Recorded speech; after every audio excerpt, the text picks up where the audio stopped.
Hello दोस्तों, आज की वीडियो में हम सभी लोग पढ़ेंगे क्लास 11th बिजनेस स्टडी का chapter public private and global enterprise. और हाँ, इस चैप्टर में हर चीज कंप्लीट करेंगे, कुछ भी स्किप नहीं करेंगे। तो चलिए स्टार्ट करते हैं। आगे बढ़ने से पहले इस चैप्टर के नाम का ब्रेक डाउन करते हैं।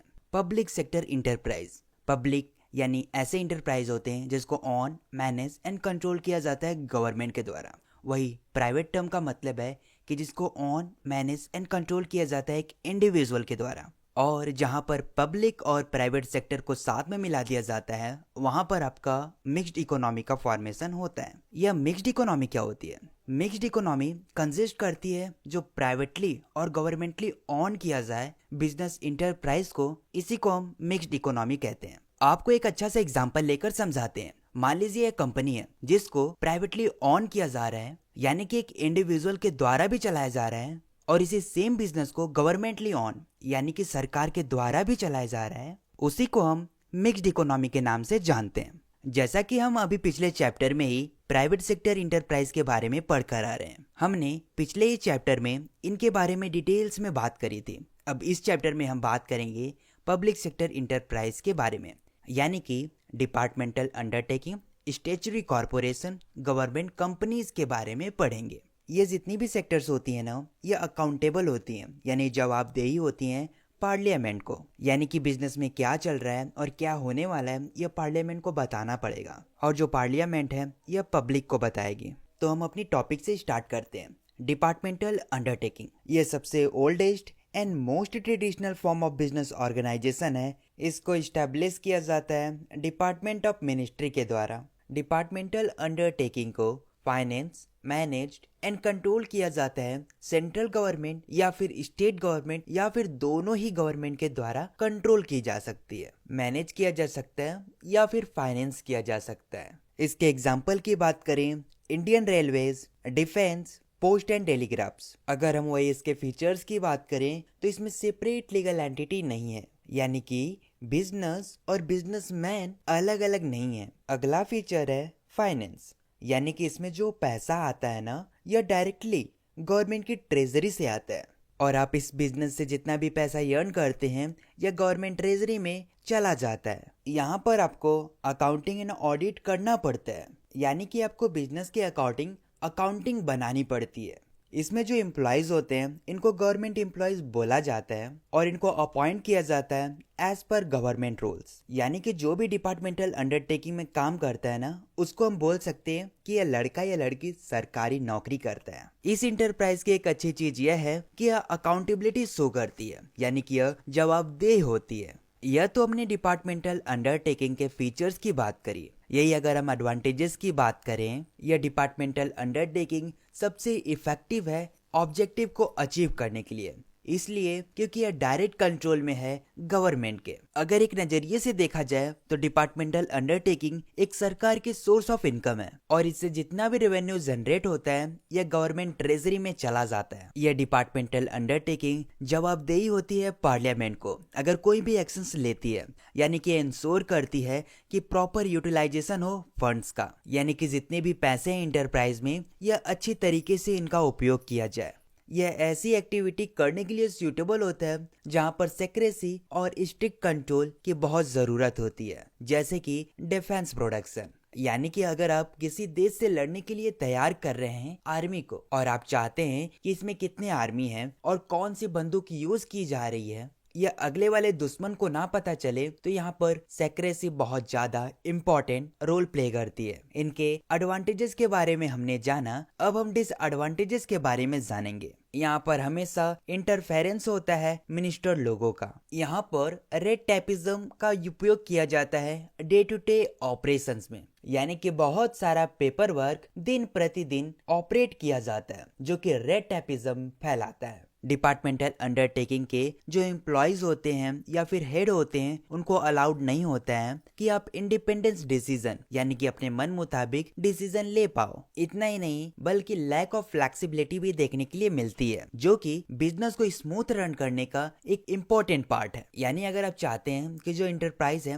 वो बहुत अच्छे से चले, तो यहाँ पर फ्लेक्सिबिलिटी देखने के लिए मिलनी चाहिए। यानी कि जो हेड है एम्प्लॉयज हैं कम से कम इंडिपेंडेंट तो हो या अपने मन मुताबिक डिसीजन तो ले पाए। इससे होगा क्या कि बिजनेस की जो ऑपरेशंस डे टू डे है ये स्मूथ हो जाएगी। कुछ ऐसे भी ऑर्गेनाइजेशन हैं जो मैनेज किए जाते हैं सिविल सर्वेंट्स और गवर्नमेंट के द्वारा, जो कि नेसेसरी एक्सपर्टीज और एक्सपीरियंस नहीं होता है मैनेजमेंट में। यानी कि ये मैनेज किया जाता है सिविल सर्वेंट्स और गवर्नमेंट के द्वारा, जो कि इनके पास एक एक्सपर्टीज और एक्सपीरियंस नहीं होता है कोई काम मैनेज करने के लिए। डिपार्टमेंटल अंडरटेकिंग किसके लिए सूटेबल है? यह सूटेबल गवर्नमेंट के लिए है। अगर गवर्नमेंट चाहती है कि मेरा पूरा ही कंट्रोल हो, और गवर्नमेंट के लिए सेक्रेसी एक इम्पोर्टेंट पार्ट है तो ओके। तो अब बढ़ते हैं हम अगले टॉपिक की तरफ, स्टैच्यूटरी कॉरपोरेशन। स्टैच्यूटरी कॉरपोरेशन एक पब्लिक इंटरप्राइज कॉरपोरेशन है जहां पर इसका एग्जिस्टेंस होता है स्पेशल एक्ट ऑफ पार्लियामेंट का उपयोग करके। यानी कि इसको इस्टेब्लिश किया जाता है स्पेशल एक्ट ऑफ पार्लियामेंट का उपयोग करके। अभी जैसे हमने डिपार्टमेंटल अंडरटेकिंग का देखा ना, वहां पर इसका इस्टेब्लिश किया जाता है डिपार्टमेंट ऑफ मिनिस्ट्री के द्वारा। इसी प्रकार यहाँ पर स्पेशल एक्ट ऑफ पार्लियामेंट का उपयोग किया जाता है। यह special act of parliament define करता है उनके पावर्स, फंक्शंस और रूल्स एंड रेगुलेशंस, यानी कि नियम और शर्तें क्या हैं। इसके कुछ एग्जाम्पल हैं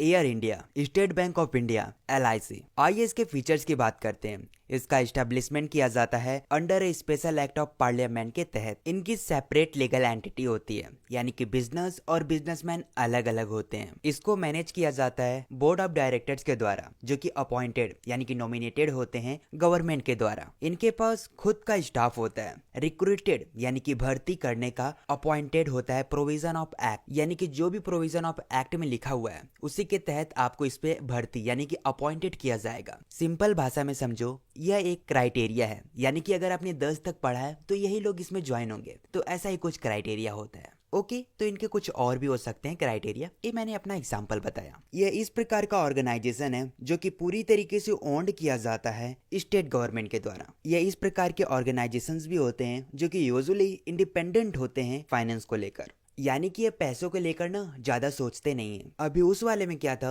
कि यहाँ पे लोगों का पैसा था, और जब दूसरों का पैसा है तो आप कहीं तो इतना ज्यादा उड़ाएंगे नहीं। आपके ऊपर रिस्पॉन्सिबिलिटी होगी कि उनका पैसा वापस करना है और कहीं गलत जगह उनका पैसा न लग जाए। लेकिन यहाँ पर ऐसा बिल्कुल भी नहीं है। ऐसा इसलिए क्योंकि यहाँ पर जो फंड्स बोरो किया जाता है ना, गवर्नमेंट या पब्लिक या फिर अर्निंग से किया जाता है, और यहाँ पर जो एम्प्लॉयज होते हैं या गवर्नमेंट और सिविल सर्वेंट्स नहीं माने जाते, इसलिए क्योंकि इनको गवर्नमेंट के द्वारा चूज नहीं किया जाता है। यानी कि इनको रिक्रूट किया जाता है लेकिन सरकार के नियम शर्तों से नहीं। आइए अब इनके एडवांटेजेस के बारे में भी बात कर लेते हैं। यहाँ पर इंटरनल ऑटोनॉमी देखने के लिए मिलती है, यानी कि इसमें कोई ऊपरी दबाव नहीं होता है। ऑटोनॉमी का मतलब होता है इंडिपेंडेंट। यह जो इंटरप्राइज होती हैं ये इंजॉय करती हैं गुड डील ऑफ ऑटोनॉमी को अपनी दिनचर्या के जीवन में, इसलिए क्योंकि ये फ्री फ्रॉम पॉलिटिकल इंटरफेरेंस है। यानी कि यहाँ पे पॉलिटिकल मैटर देखने के लिए नहीं मिलता है। क्विक डिसीजन, ये ऐसे ही कॉर्पोरेशंस होते हैं जो कि जल्द से जल्द निर्णय को ले पाते हैं, इसलिए क्योंकि इनको गवर्नमेंट्स को रूल्स एंड रेगुलेशंस फॉलो नहीं करने पड़ते।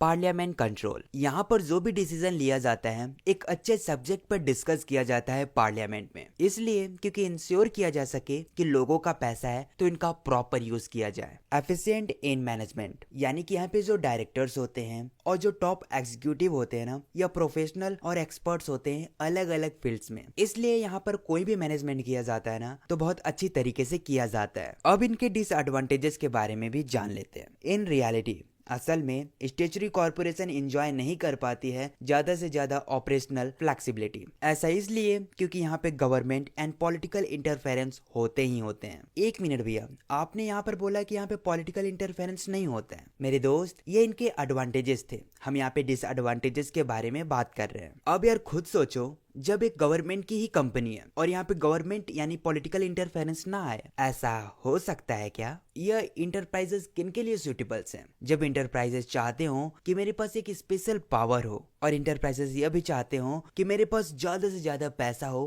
कैपिटल इन्वेस्टमेंट, यानी कि कैपिटल के लिए इन्वेस्ट करने के लिए। आइए बढ़ते हैं सरकारी कंपनी की तरफ मेरा मतलब कि गवर्नमेंट कंपनी की तरफ। इसके नाम से ही पता चल रहा है कि यह कंपनी सरकार की कंपनी है। एक गवर्नमेंट कंपनी इस्टेब्लिश होती है अंडर द कंपनीज एक्ट 2013 के तहत, और यह रजिस्टर्ड भी होती है। According to section 2 sub section 45 of the companies act 2013 के तहत एक कंपनी जो 51% of the paid up share capital से कम नहीं ले सकती, या सेंट्रल गवर्नमेंट या स्टेट गवर्नमेंट या दोनों ही गवर्नमेंट ले सकती हैं साथ में मिलकर। मेन इंपॉर्टेंट वर्ड यहाँ पर है 51%। एक सिंपल सा एग्जांपल लेते हैं। यह कंपनी है जिसकी कैपिटल 1 लाख रुपीज है और इसका कैपिटल 51% हेल्ड करती है गवर्नमेंट, यानी कि गवर्नमेंट के पास जाएगा। मेरा मतलब कि 51,000 रुपए गवर्नमेंट लेकर जाएगी और जो 49% बच जाता है ना, या तो चाहे प्राइवेट कंपनी लेकर जाएगी या फिर जो शेयर होल्डर्स होते हैं, ऑनर्स होते हैं, ये सब लेकर जाएंगे। अब आया समझ? यानी कि अगर गवर्नमेंट के पास शेयर 51% से कम है तो यह गवर्नमेंट कंपनी नहीं मानी जाएगी। इसके भी कुछ एग्जांपल है। Coal India Limited, BHEL, SAIL, Hindustan petroleum, यह कुछ एग्जांपल्स है गवर्नमेंट कंपनीज की। अब हम बात करेंगे इनके फीचर्स के। यह जो कंपनी होती हैं यह रजिस्टर्ड होती हैं अंडर द कंपनीज एक्ट 2013 के तहत। इनके पास सेपरेट लीगल एंटिटी होती है। इनके मैनेजमेंट को रेगुलेटेड किया जाता है प्रोविजन ऑफ कंपनीज एक्ट के तहत। यानी कि इसमें क्या क्या लिखा है, क्या क्या क्राइटेरिया है, आपकी उम्र कितनी होनी चाहिए इस कंपनी को ज्वाइन करने के लिए, आप कितना पढ़ा लिखा होना चाहिए, वगैरह वगैरह। यह सब कंपनी की अलग अलग हो सकती है। यहाँ पर जो एम्प्लॉयज होते हैं इनको रिक्रूटेड यानी कि भर्ती यानी कि अपॉइंटेड किया जाता है as per the rules and regulations के तहत। ये कंपनी जब इंटर्स होती है कॉन्ट्रैक्ट में तो यह अक्वायर कर सकती है प्रॉपर्टी अपने नाम पर। आपको लगता है ना कॉन्ट्रैक्ट और एग्रीमेंट एक ही शब्द है? नादान बच्चे, अरे 12th में तो आओ। इसकी पूरी एक टॉपिक ही है। अगर आप मेरे से 12th भी पढ़ना चाहते हैं तो स्क्रीन पे जो लिख रहा है या डायरेक्ट कॉपी पेस्ट कर दीजिए कमेंट बॉक्स में, और हाँ सब्सक्राइब जरूर कर लेना। ओके, आते हैं टॉपिक पे। एडवांटेजेस। इसकी अच्छाइयाँ यह है कि एक गवर्नमेंट कंपनी को इस्टेब्लिश किया जाता है इंडियन कंपनीज एक्ट 2013 की जो भी रिक्वायरमेंट होती है उनको फुलफिल करके। यह कंपनी सेपरेट लीगल एंटिटी को फॉर्म करती है, यानी कि अपार्ट फ्रॉम दी गवर्नमेंट। मेरा मतलब कि सरकार से अलग हिस्सा इनका होता है। ये एंजॉय करते हैं ऑटोनॉमी को हर मैनेजमेंट डिसीजन में। एक अच्छी चीज जो गवर्नमेंट कंपनी की हमेशा अच्छी लगती है कि यह गुड्स एंड सर्विसेज एक रीजनेबल प्राइस में यानी कि सस्ते दाम में हमें देती हैं। अब इनके डिसएडवांटेजेस के बारे में बात कर लेते हैं। यहाँ पर interference of government, ministers and politicians का होता ही होता है। यह कंपनी इवेट्स करती है कॉन्स्टिट्यूशनली रिस्पॉन्सिबिलिटी, यानी कि जो कंपनी है ना ये फाइनेंस की जाती है गवर्नमेंट के द्वारा, जो कि जवाबदेही पार्लियामेंट को नहीं होती है। यहाँ पर किसी भी चीज का मैनेजमेंट और एडमिनिस्ट्रेशन, जिसे हम अपनी भाषा में प्रशासन बोलते हैं, इसको सरकार द्वारा कंट्रोल किया जाता है। यह सरकार के हाथ में होता है। ये किसके लिए सूटेबल है? ये इनके लिए सूटेबल है जो कि प्राइवेट सेक्टर अगर चाहती हैं कि मैं गवर्नमेंट के साथ काम करूं, और ऐसी कंपनी जो फाइनेंस का इनकरेज चाहती हो, ये इनके लिए ही सूटेबल है। अब बढ़ते हैं अगले टॉपिक की तरफ, changing role of public sector. ये जो पब्लिक सेक्टर्स भारत में हैं, इनको क्रिएट किया जाता है अचीव करने के लिए 2 ऑब्जेक्टिव, जैसे कि स्पीड किया जा सके economic growth of the country और अचीव किया जा सके more equality distribution of income and healthy life, यानी कि पैसे का डिस्ट्रीब्यूशन बराबर बराबर हो और इसी के साथ अच्छा जीवन भी हो। अपनी अगली टॉपिक आती है मल्टीनेशनल कंपनीज या फिर ग्लोबल इंटरप्राइज। इसकी डेफिनेशन लिखनी है तो इसके शब्द में ही डेफिनेशन छुपा हुआ है। ऐसे समझो, मल्टी का मतलब होता है मोर देन वन, यानी एक से ज्यादा।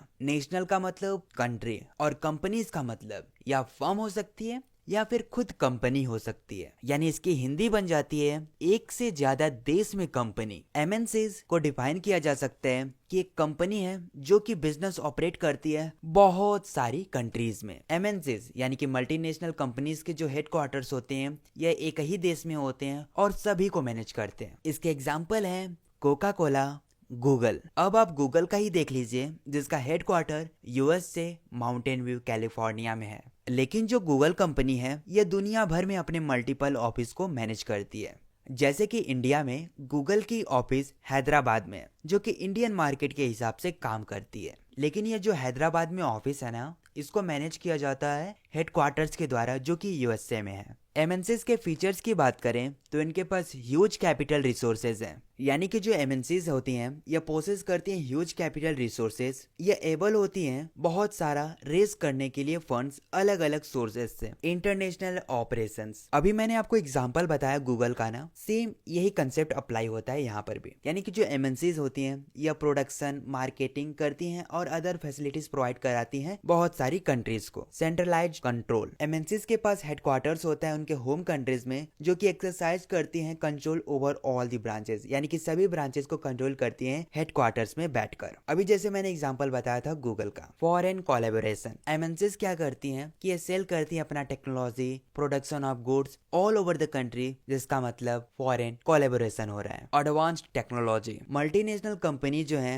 ये बनाती हैं लेटेस्ट टेक्नोलॉजी और सप्लाई करती हैं वर्ल्ड क्लास प्रोडक्ट इनोवेशन, यानी कि एमएनसीज के पास बहुत पैसा है तो यह रिसर्च करवाती हैं, डेवलपमेंट डिपार्टमेंट उनके पास है जिससे यह इंगेज हो पाती हैं, यानी कि डेवलपिंग कर पाती हैं न्यू प्रोडक्ट्स को। ओके, अब बढ़ते हैं अपनी अगली टॉपिक की तरफ, ज्वाइंट वेंचर्स। इसका मतलब है कि जब दो और दो से ज्यादा फर्म साथ में आते हैं और इस्टेब्लिश करते हैं एक नई इंटरप्राइज को, इसी को हम ज्वाइंट वेंचर्स बोलते हैं। एग्जाम्पल से समझाते हैं। एक वोडाफोन था जो कि यूके का था और आइडिया सेलुलर जो कि इंडिया का था। इन दोनों ने क्या किया कि साथ में आया और वीआई का फॉर्मेशन किया, यानी कि न्यू इंटरप्राइज का फॉर्मेशन हो गया। इसी प्रकार हीरो साइकिल्स जो कि इंडिया की थी और होंडा मोटर्स कंपनी जो कि जापान की थी, दोनों साथ में आए और हीरो होंडा न्यू इंटरप्राइज का फॉर्मेशन किया। इसके फीचर्स की बात करते हैं। इंक्रीज रिसोर्सेज एंड कैपेसिटी, यानी कि इन कंपनीज के बाद बहुत पैसा है और साथ में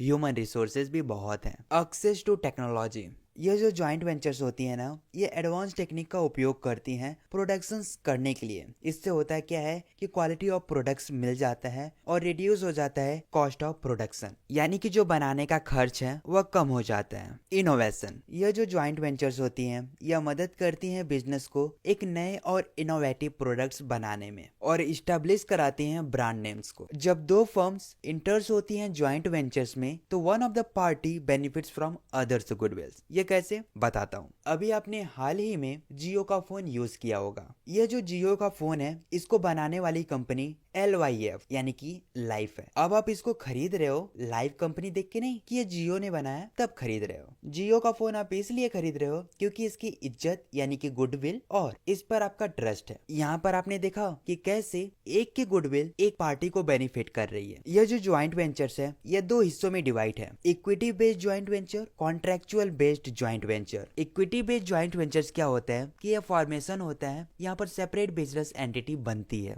example ICICI, hero Honda, Maruti Suzuki. यही CJV में क्या होता है कि यहाँ पे न्यू एंटिटी नहीं बनती है बल्कि यहाँ पर एक एग्रीमेंट होता है साथ में काम करने के लिए, जैसे एग्जांपल फ्रेंचाइज। अपनी अगली टॉपिक है पब्लिक प्राइवेट पार्टनरशिप। इसका मतलब है कि ऐसा इंटरप्राइजेस जहाँ पर प्रोजेक्ट और सर्विस फाइनेंस किए जाते हैं और ऑपरेट होते हैं through a partnership of government and private enterprises के जरिए। रुको मैं एग्जाम्पल से समझाता हूँ, बेटर वे में समझ आएगा। इसका एग्जाम्पल है मेट्रो रेलवेज। देखो अब मेट्रो तो एक ट्रेन है, यानी कि हमें रेलवे ट्रैक्स चाहिए जिसपे मेट्रो चल पाए। तो जो रेलवे ट्रैक्स है, कंस्ट्रक्शन ऑफ ब्रिज, टनल्स और जो सिग्नलिंग सिस्टम है, टिकटिंग सिस्टम है, यह प्राइवेट कंपनी बनाएगी। वही अगर फाइनेंस करना है, लैंड चाहिए और किस किस सिटी में मेट्रो रेलवे चलनी चाहिए, यह गवर्नमेंट करती है। अब आया समझ। सिंपल शब्दों में बताऊं तो जो रेलवे ट्रैक्स को बनाने का काम है वो प्राइवेट कंपनी ने किया और रेलवे कहाँ कहाँ चलेगी ये गवर्नमेंट ने किया। इसके फीचर्स की बात करें, इसका फीचर यह है कि ये कॉन्ट्रैक्ट करती है प्राइवेट पार्टी के साथ ताकि ये डिजाइन कर सके पब्लिक फैसिलिटीज को। अगर यहाँ पे प्रॉफिट एंड लॉस होता है तो दोनों ही मिलकर झेलेंगे। इसका जो मैनेजमेंट है ये गवर्नमेंट करती है। यह सूटेबल होता है बड़े बड़े प्रोजेक्ट के लिए और जो रेवेन्यू है ये शेयर हो जाता है गवर्नमेंट एंड प्राइवेट इंटरप्राइज के बीच में, जो भी आपने एग्रीड किया है रेशियो में। अगर 1 लाख रुपए का प्रॉफिट हुआ तो 51,000 गवर्नमेंट लेकर जाएगी और जो बचेगा वो प्राइवेट कंपनी लेकर जाएगी, कुछ ऐसा ही। ओके, और आपका चैप्टर भी यहीं पे एंड होता है। तो मिलते हैं ऐसी नई वीडियोस में, तब तक के लिए Tata bye bye, Jai Hind, Vande Mataram and take care, bye bye.